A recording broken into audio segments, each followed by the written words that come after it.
to use this opportunity, having come from a harrowing experience, and saying that the number of women in the 10th Assembly has not increased. Statistics have registered just about 3% of the women participation in elective offices, especially the House of Representatives and the Senate inclusive. I hereby wish that the government would declare a state of emergency on the dwindling number of women in politics and parliament in particular. This will be a deliberate act and action that will be a call to action in the real sense if we are not playing lip service. Something drastic, something deliberate has to be done to ensure that the number of women participation in politics is increased. We are all aware that the last election witnessed low turnout. Low turnout owing to the fact, partly, that women who largely control the votes might have been cut out, owing to the fact that there is poor inducement of their fellow women to vote. And even with the small numbers that came out, over 60% of the voters have been proved to be women. How best and how best can this teeming Nigerian female voters be rewarded, if not by electing a woman on the presiding seat of the National Assembly and the House of Representatives in particular? It would be a thank you for standing in the sun, for standing in the rain, for daring the daredevils, for daring those who said there will be no election, whereas women came out in their numbers to give everybody votes, including the men. And I also dare to say again that the protocol list, the Nigeria's protocol list, can no longer be completed without the female gender included. President, man. Vice President, man. Senate President, man. Deputy, man.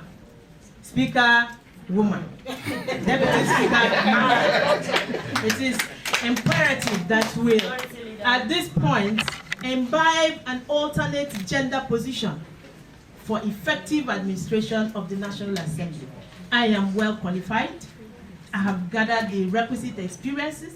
I have learned also on the job.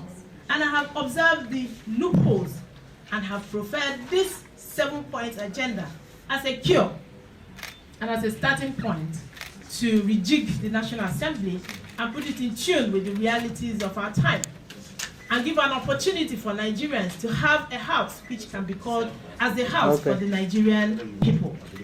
And then we also bring to our attention if the National Assembly is really the National Assembly for the people or the man's assembly.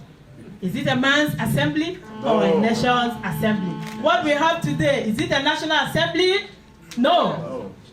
Is it a National Assembly? No. It is a man's assembly. All those in support say aye. Aye. You can see that everybody knows that there has not been enough inclusion in the affairs of management of NAS. I want to use this opportunity to show my appreciation and gratitude to the ongoing 9th Assembly and to the Speaker of the House of Representatives, Right Honorable Senator Miller, for all the leadership has done to ensure that women are properly integrated in the lawmaking business and the business of the House generally. But it is not enough to make us a part of what is happening. We want to own the process. We want to be on the table. We don't just want to have a voice. We want to have a strong voice so that we can address issues that border on women and as critical stakeholders in the Nigerian project. We deserve to be there. It is not possible for a lion to teach the goat how to jump. It is not possible for a man to speak for us on issues that bother women when we have credible and qualified women like myself. I am ranking. I am also of the All Progressives Congress. I qualify and I suitably am able to oust all the men on this contest.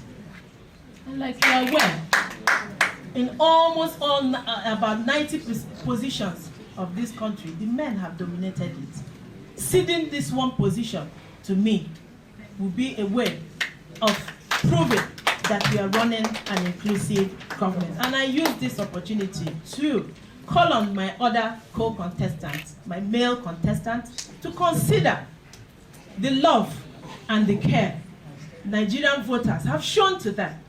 And as a mark of honor, step down to support call on the male contestant to step down in the interest of peace and understanding.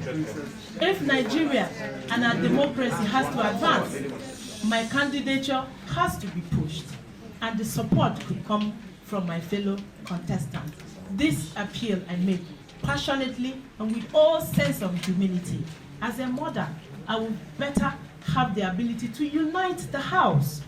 The attributes of a woman is inclusiveness. A woman breathes life. A woman nurtures. At this time of our political history, we need a woman to transform us because we are the transition to another level. Having a Miriam on the saddle will bring inclusivity and better management of the house. I have a good background of conflict resolution and peace building. That I will bring on the table to make sure that there is harmony in the running of both the political and the administrative arms of the National Assembly. So help me God. Amen.